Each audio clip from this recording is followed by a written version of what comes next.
Suriname ರಾಜಧಾನಿ ಪರಮಾರಿಬೋ ಬಳಿ ಸರಣಿ ಚಾಕು ಇರಿತಗಳು ನಡೆದು 5 ಮಕ್ಕಳ ಸಹಿತ 9 ಮಂದಿಯ ಹತ್ಯೆ ನಡೆದಿದೆ ಎಂದು ಪೊಲೀಸರು ತಿಳಿಸಿದ್ದಾರೆ. ಪರಮಾರಿಬೋ ನಗರವು ಮಧ್ಯ ಅಮೆರಿಕದ ಸುರಿನಾಮ್ ದೇಶದ ರಾಜಧಾನಿ ನಗರ. ಈಗ ಅದು ಜನಕ್ಷೋಭೆಯಲ್ಲಿ ನಲುಗುತ್ತಿದೆ. ಪರಮಾರಿಬೋ ನಗರದ ಹೊರವಲಯದ ರಿಚಾಲಿಯಾ ನಗರದಲ್ಲಿ ಈ ಮಕ್ಕಳ ಹತ್ಯೆ ನಡೆದಿದೆ.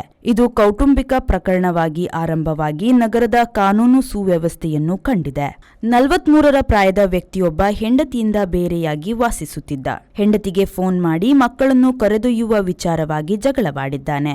ನಾನು ಬರುವುದಿಲ್ಲ, ಬೇರೆಯವರನ್ನು ಕಳಿಸಿಕೊಡುತ್ತೇನೆ, ಮಕ್ಕಳು ಅವರ ಜೊತೆ ಬರುತ್ತಾರೆ ಎಂದು ಹೆಂಡತಿ ಹೇಳಿದ್ದಾಳೆ. ಹುಚ್ಚನಂತೆ ಎಗರಾಡಿದ ಆತ ತನ್ನ 4 ಮಕ್ಕಳಿಗೆ ಚಾಕು ಹಾಕಿದ್ದಾನೆ. ತಡೆಯಲು ಬಂದ ನೆರೆಹೊರೆಯವರನ್ನೆಲ್ಲ 2 ಕೈಯಲ್ಲಿ ಚಾಕು ಬೀಸಿ ಕಚಕಚ ಚುಚ್ಚಿದ್ದಾನೆ. ನೆರೆಮನೆಯ ಹುಡುಗ, 4 ಮಹಿಳೆಯರು ಕೂಡ ಆತನ ಚಾಕು ಏಟಿಗೆ ಸಾವು ಕಂಡಿದ್ದಾರೆ. ಅಲ್ಲದೆ ಒಬ್ಬ ಗಾಯಗೊಂಡಿದ್ದಾನೆ. ಧಾವಿಸಿ ಬಂದ ಪೊಲೀಸರ ಮೇಲೂ ಆತನು ಬಿಸತ್ತಿ ಬಾಬ್ ಆಗಿ ಎಗರಿದ್ದಾನೆ.